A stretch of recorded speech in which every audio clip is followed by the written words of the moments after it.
children, welcome to today's art class.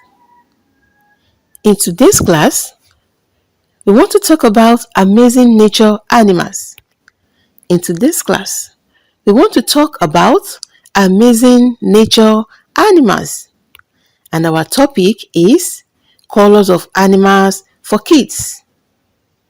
Our topic is colors of animals for kids.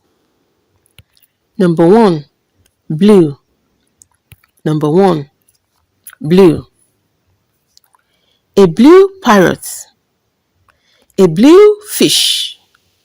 A blue dragonfly. A blue jellyfish.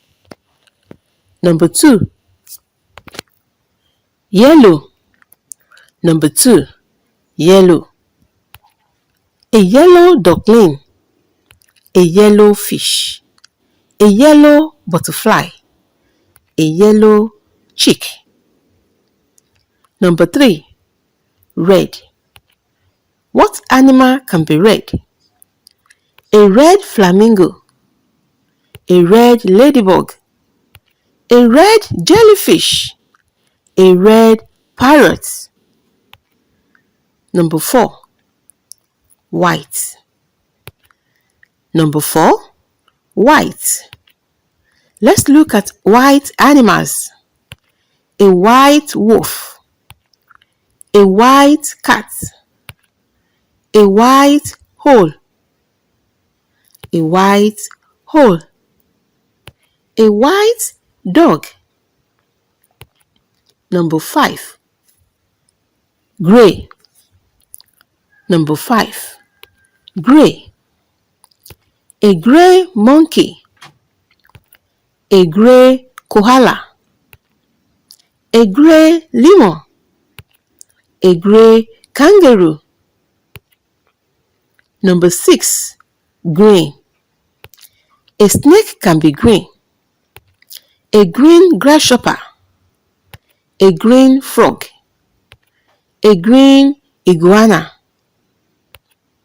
Number 7, brown. Number 7, brown. A brown dog. A brown horse. A brown beetle. A brown bear. So children, that is all for today. Hope you enjoy the class. Hope you enjoy the class. See you in the next class. Why should you subscribe to this channel? We upload basic art videos and artistic skill sets for children of all ages on a daily basis, starting from fundamental of art and craft for kids, drawing objects, nature art and nature craft, colors, and a lot more. Please subscribe to this channel, like, and turn on the notification button for more videos like this.